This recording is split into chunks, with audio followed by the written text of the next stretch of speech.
Mary പ്രീതിയുടെയും അതോടൊപ്പം തന്നെ sister Vandana ഫ്രാൻസിസിന്റെയും ജാമ്യാപേക്ഷ ഛത്തീസ്ഗഡിലെ സെഷൻസ് കോടതി തള്ളിയിരിക്കുകയാണ്. ഈ ചുമത്തിയ ഗുരുതര വകുപ്പുകൾ മനുഷ്യക്കടത്തും മതപരിവർത്തനവുമായ ഗുരുതര വകുപ്പുകളാണ് ചുമത്തിയിട്ടുള്ളത്. അത് സെഷൻസ് കോടതിയുടെ അധികാര പരിധിയിൽ വരുന്നതല്ല. ഇനി പരിഗണിക്കുക ഛത്തീസ്ഗഡിലെ ബിലാസ്പൂരിലെ NIA കോടതിയായിരിക്കും ഇനി ഈ വിഷയം പരിഗണിക്കുക എന്നുള്ളതാണ് നമുക്കറിയാൻ കഴിയുന്നത്. കന്യാസ്ത്രീകൾ ജയിലിൽ തന്നെ തുടരും. കന്യാസ്ത്രീകൾക്ക് ജാമ്യമില്ല എന്നുള്ളതാണ് ഛത്തീസ്ഗഡിൽ നിന്ന് നമുക്ക് ലഭിക്കുന്ന വിവരം. അനൂപ് ദാസ് വിവരങ്ങളുമായി നമുക്കൊപ്പം ചേരുന്നുണ്ട്. അനൂപ് പറയൂ. ജാമ്യാപേക്ഷ തള്ളിയിരിക്കുന്നതെന്ന ഏറ്റവും പ്രധാനപ്പെട്ട ഏറ്റവും കന്യാസ്ത്രീകളെ സംബന്ധിച്ചും സന്യാസ സമൂഹത്തെ സംബന്ധിച്ചും അതീവ സങ്കടകരമായ വാർത്ത പുറത്തുവരികയാണ് ഇവിടെ കോടതിയിൽ നിന്ന്.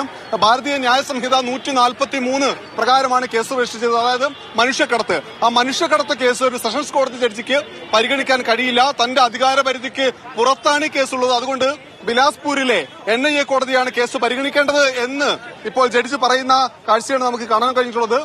ഭാരതീയ ന്യായ സംഹിത പ്രകാരം വളരെ പ്രധാനപ്പെട്ട വകുപ്പാണ് 143 മനുഷ്യക്കടത്ത് എന്ന പ്രയോഗം തന്നെ ഈ സന്യാസ സമൂഹം അവരുടെ ഈ കൂടെ ഉണ്ടായിരുന്ന കുട്ടികളുടെ വിദ്യാഭ്യാസപരമായും സാമൂഹ്യപരമായിട്ടുള്ള മുന്നേറ്റം കണക്കിലെടുത്താണ് ഇടപെട്ടത് എങ്കിൽ അതിന് നേരെ എതിരായി മനുഷ്യരെ കടത്തിക്കൊണ്ടുപോയി മറ്റു പല ആവശ്യങ്ങൾക്കും ഉപയോഗിക്കുന്നു എന്ന നിലയിലുള്ള വകുപ്പാണ് പോലീസ് ചേർത്തത്.